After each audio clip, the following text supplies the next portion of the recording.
are you going to bed? Enjoy it while it's hot, I begged it myself. Bart was speechless. He was terrified now and jumped at every little sound. Who barges into someone's room swinging a knife just to offer cake? Homer quickly apologized and promised he wouldn't bring a knife next time. Bart, you want to see my new chainsaw? How you best? Oh, sorry. What am I thinking?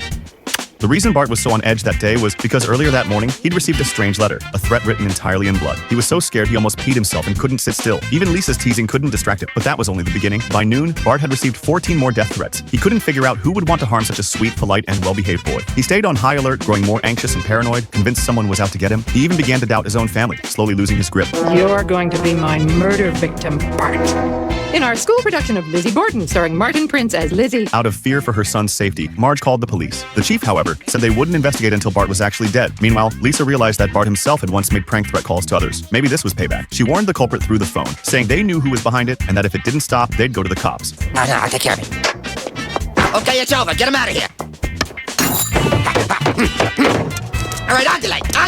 No one could have guessed that the real person writing those threats was Bob. After sending so many letters, he was practically anemic. The infamous villain was about to be released on parole. For safety reasons, the chief and the townspeople strongly opposed it. Even his lawyer asked if he'd pose any threat to Bart. Bob smiled and said, "Don't worry, I'm not the vengeful type. I promise I won't chop him into pieces and use his head as a toilet." Once out, the first thing he did was indulge in art, lighting a cigar, blowing smoke rings, and turning the whole theater into a fog of smoke. Right behind him sat the Simpsons. Marge was furious, yelling about how rude the man in front of them was. Yeah.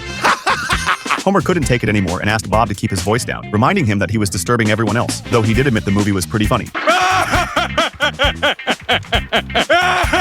Oh, really? Now that's too much. That's when Bart suddenly realized it had to be Bob who wrote the death threats. But even with Bart right there, Bob didn't make a move. Killing Bart outright wasn't enough for him. Homer, desperate to protect his family, turned to the mob boss for help. The mobster said, "I'll make him an offer he can't refuse. He'll stay out of town for good, and if not, I'll make sure he regrets it." Come on, leave town. No.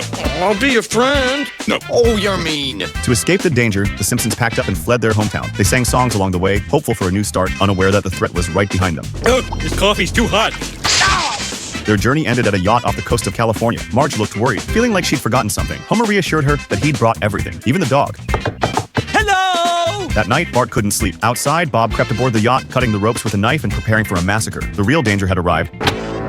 Hello, Bart. Bart screamed for help, but his family was already tied up. With nowhere to run, his only hope was to jump into the river, but there were crocodiles ahead and electric eels behind. Bob advanced slowly, blade in hand, offering to grant Bart one final wish. Thinking fast, Bart flattered him, saying he had the most beautiful voice in the world and begged him to perform a full musical. Bob agreed instantly, not realizing Bart was stalling for time. An hour later, as the show reached its finale, the yacht drifted back towards Springfield. Just as Bob pulled out his long knife to finish the job, fate intervened. The yacht smashed into the rocks by the shore. The chief and his officers were waiting, and Sideshow Bob was arrested on the spot. They say there's another ending to this story. Do you know it?